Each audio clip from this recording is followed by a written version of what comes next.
Hey, private class teachers. I've been getting a lot of video requests about how to make a service contract for your private classes.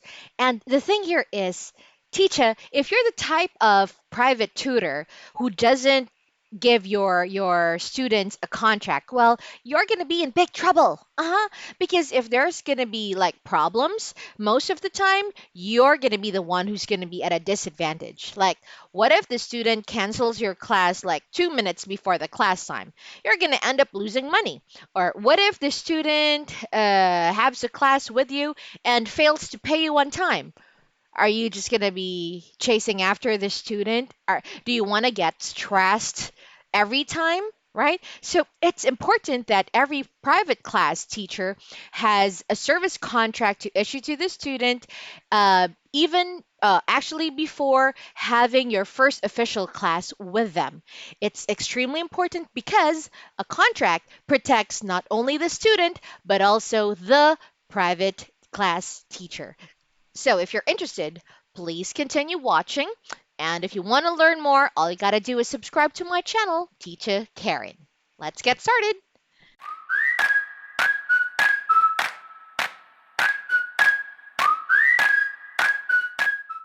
So, this is the actual contract that I send my students. I do make sure that before I start with the first official paid class, I was already able to send this to the student and that they've already signed it and they've already been informed about everything they need to know about my private classes. So as you can see, on top of it being in English for my benefit, I've also translated it to my students language. So this one is in Chinese. I just use Google Translate for this.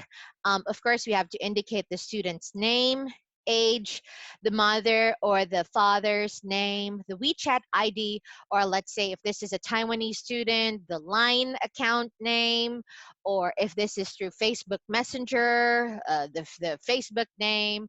If this is through email, then their email address. So you just have to put those details also for your reference, teacher.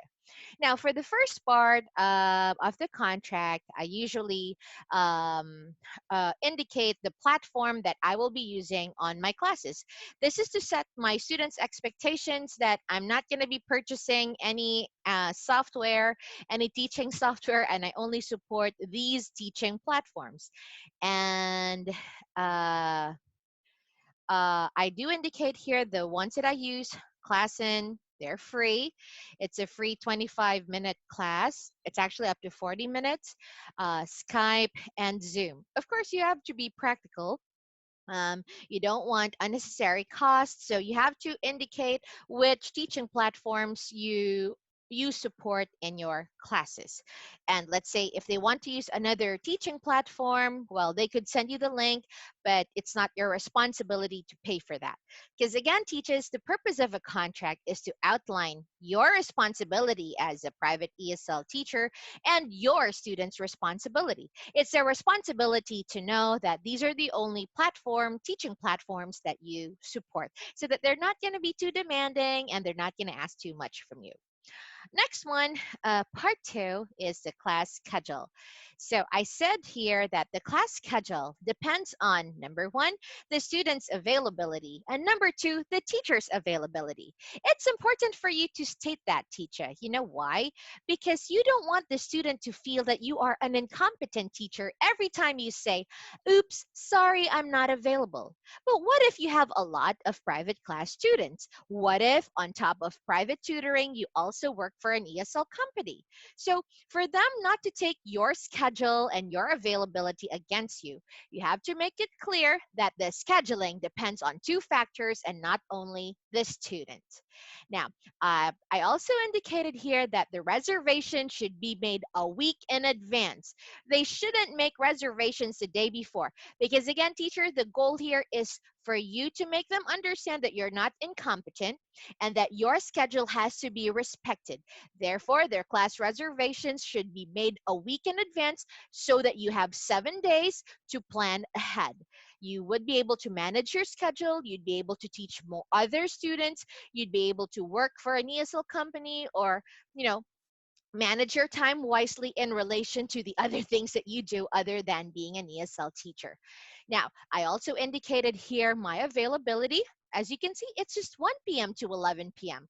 It's important for you to state your available time period for teaching, because again, you don't want them to feel that, hey, why is this teacher keeping on, saying no, I'm not available, blah blah blah. And the reason why I stated that I teach at 1 p.m. is because I usually wake up at 11 or or 12 noon. I wake up at noon, so I want to make sure that I'd be able to have a good night's sleep. So I indicated that there. I also indicate the days of the week, Mondays through Fridays, and Sundays only. It means that Saturday is my me time, and that's my day off for me to rest and to do some personal stuff. Okay, you got to indicate that on the contract, because the contract is all about setting proper expectations. If your students know what to expect, they will respect you. If your students know what to expect, they're not going to get upset when you turn them down, when you refuse, when you say no, because they already know what to expect. They know you.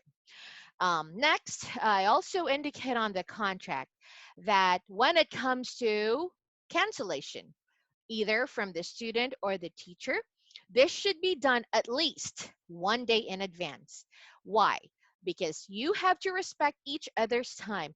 Imagine, Teacha, if the student cancels 5 minutes before the class time or an hour before the class time, that's going to be income loss for you. But if they're able to make the cancellation 24 hours in advance, you still have 24 hours to look for a replacement.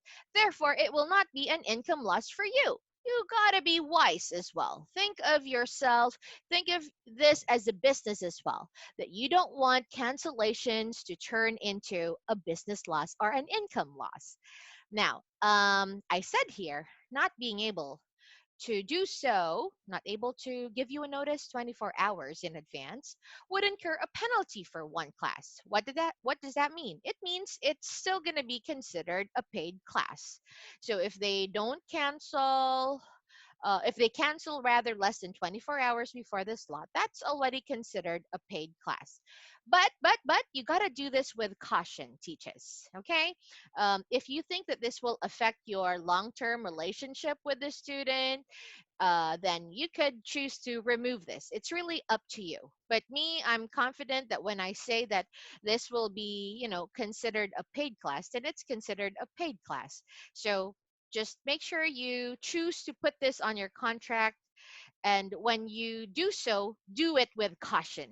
Because again, they might not be happy about it. But if you're able to back it up, if you're confident about the service you could provide, then by all means, add this as well. Right? Because again, we don't want to lose money, don't want to lose income. Next, for the third part of the contract, we have class materials. So one of the reasons why I charge higher compared to other teachers is because the materials, the exercises, the examinations are provided by Teacher Caring. So the student can also choose to provide the materials if they wish that I use another book. And I also said here that I will make a recommendation based on the student's level, learning goal, and learning needs. And how do I make this recommendation? Well, just an FYI, I provide a free trial class. It's a 15 to 20-minute trial class, and it's going to be for free because it's like a glimpse of what they will experience when they have a class with me. And it's also like an opportunity for me to recommend a book or a teaching material based on their level and their goals and their needs.